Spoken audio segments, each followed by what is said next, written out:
Ya, shalom anak-anakku yang ada di rumah. Di masa COVID-19 ini tidak akan menjadi alangan buat adik-adik siswa juga guru-guru yang ada untuk mengadakan kegiatan belajar mengajar meskipun dari jarak jauh, tetapi dengan kondisi seperti ini lebih membawa kita untuk bagaimana kita lebih banyak mengetahui hal-hal yang baru di dalam proses belajar mengajar. Nah, adik-adik siswa yang Ibu sangat banggakan, kita akan masuk pada materi yang pertama untuk pelajaran pertama, pelajaran pendidikan agama Kristen. Sebelumnya, Ibu ingin tahu ada berapa siswa yang ada di sekolah ini, khususnya di kelas 10 yang beragama Kristen, ya. Karena di sekolah ini juga, di sekolah SMA El Shaddai Bitung, meskipun ada di bawah yayasan, namun tidak menutup kemungkinan bagi adik-adik siswa yang beragama yang di luar dari GPDI juga bisa menuntut ilmu di SMA El Shaddai Bitung.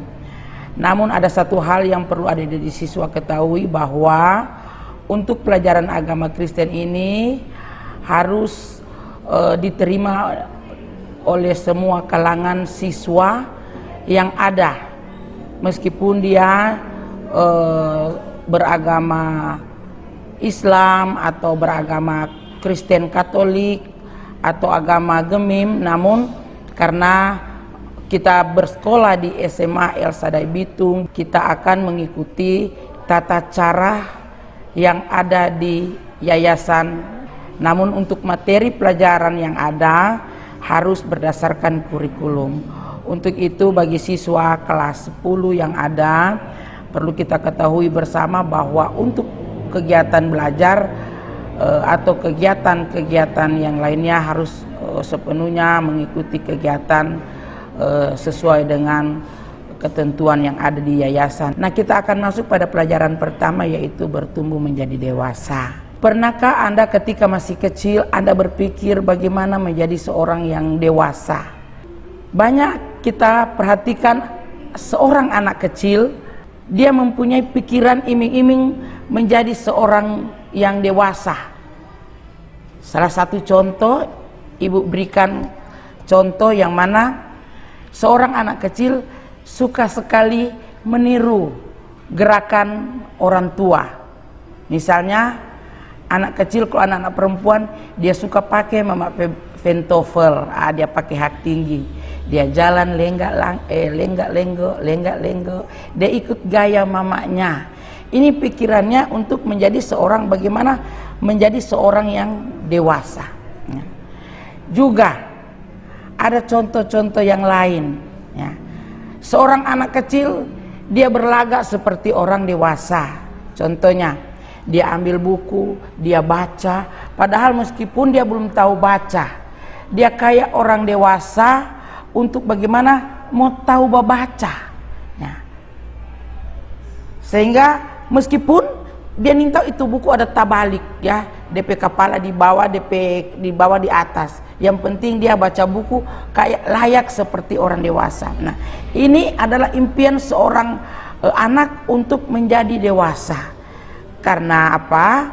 Karena dia pikir kalau seseorang itu menjadi orang yang dewasa, maka dia bebas dan dapat melakukan sesuatu, mampu untuk melakukan sesuatu.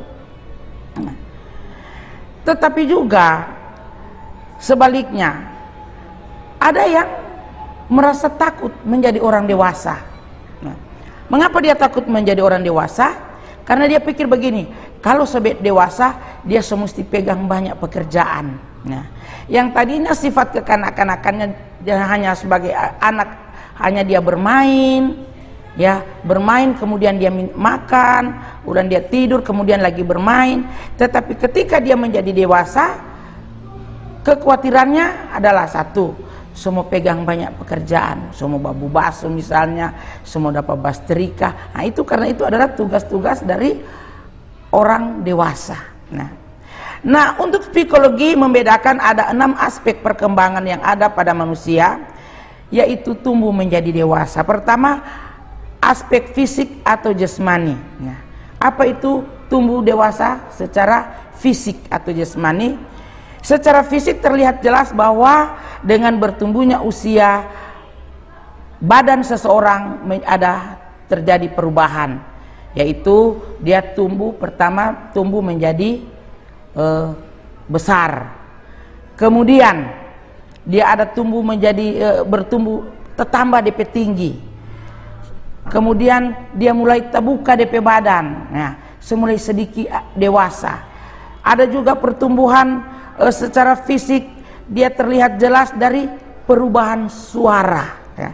Terampi suara mulai berubah, itu tanda bahwa kita sudah beranjak pada manusia dewasa. Nah,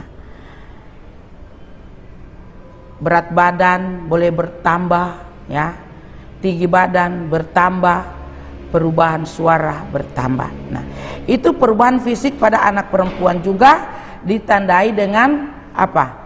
Ada yang tahu anak-anak? Perubahan fisik pada anak perempuan ditandai dengan menstruasi, ya.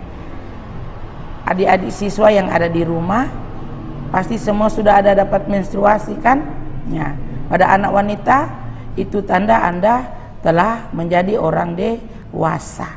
Dan tanda-tanda orang dewasa pada anak laki-laki yaitu dia mengalami mimpi basah. Semua mengalami, ada yang mengalami, ada yang belum mengalami, ada pasti sudah ada. Karena apa? Itu adalah satu tanda bahwa itu kita sudah menjadi orang dewasa.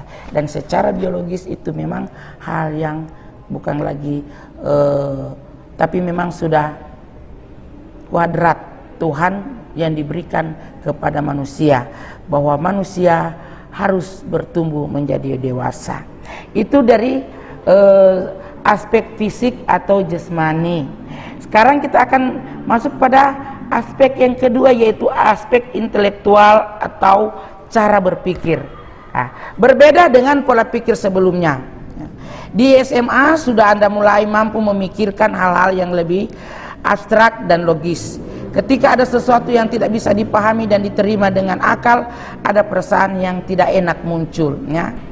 Kalau orang masih anak-anak, orang melakukan sesuatu, tidak ada perasaan dia salah, mar dia kira dia belum salah.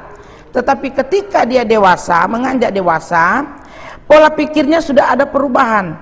Ketika dia melakukan sesuatu yang sudah tidak dapat dipahami dan atau tidak diterima oleh akal, maka dia akan mengalami satu perasaan yang apa yang dialami, perusahaan yang tidak enak. Inilah yang dimaksud dengan aspek intelektual atau berpikir. Kemudian aspek emosi. Emosi berkaitan dengan bagaimana perasaan yang muncul yang diekspresikan. Secara dewasa, emosi artinya mampu mengendalikan perasaan dengan cara yang tepat dan untuk alasan yang tepat dan ditujukan kepada orang yang tepat. Bertambahnya usia membuat orang lebih mampu mengendalikan emosi, ya. Jadi waktu kita masih kecil kita tidak dapat mengendalikan emosi, tetapi ketika kita dewasa kita mampu mengendalikan emosi kita, ya. Misalnya contoh, kalau orang masih kecil cuma hal sepele, baku rampas kayu jadi bakalai, betul toh? Jadi bakalai, baku pukul. Serta mama tanya, siapa ngoni baklai? Kita pe kayu dia ada ambe. Nah, itu pikiran berpikir secara emosional seorang anak yang belum dewasa. Tetapi ketika dia dewasa, dia sudah tahu membedakan, ya. Dia sudah tahu membedakan yang mana ini cuma kok hal sepele, hal seperti itu. Dia dapat mengendalikan emosi yang ada, ya. Kemudian kita masuk pada aspek berikut, aspek sosial. Aspek sosial, orang dewasa mampu berhubungan dengan baik dengan orang lain meskipun dia berbeda dari sudut usia, pendidikan, kedudukan atau status sosial. Ia mampu menempatkan dirinya sedemikian rupa sehingga ia mampu menjalin komunikasi dua arah dengan orang lain. Contoh di dalam Alkitab tentang Abraham dan Lot, ya. Di Abraham dan Lot artinya kita melihat sikap tindakan sosial dari antara Abraham dengan Lot, ya. Mengapa Alkitab memberikan gambaran tentang Abraham dan Lot? Karena Abraham mempunyai sifat sosial yang sangat tinggi. Yang ditunjukkan Abraham sifat sosialnya yang tinggi, dia lebih mementingkan orang lain daripada dirinya. Dia tanya Lot, mana pilih mana ngana yang mau. Kemudian oh ini tanah Sodom, ini kita pilihan. Dan akhirnya Adam bilang, oh kalau Abraham bilang kalau begitu kamu yang itu dan aku yang begini. Sifat mengalah, ya, itu adalah sifat sosial sebagai tanda orang dewasa. Kemudian aspek moral adalah telah memiliki pedoman mengenai apa yang benar dan apa yang tidak benar, ya. Artinya kita dapat melihat mana yang benar dan mana yang tidak benar. Mana yang sepatutnya orang buat dan apa yang sepatutnya tidak orang buat. Jadi orang sudah dapat membedakan. Itu yang disebut dengan aspek moral. Kemudian aspek yang terakhir itu aspek spiritual. Spiritualitas adalah hubungan yang terjalin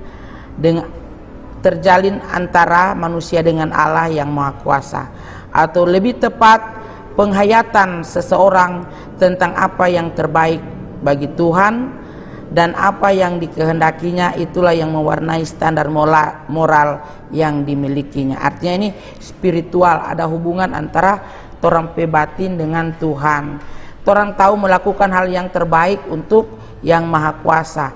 Torang tahu memberikan hal yang paling berharga itu untuk Tuhan, karena itu ada hubungannya dengan Sang Pencipta manusia.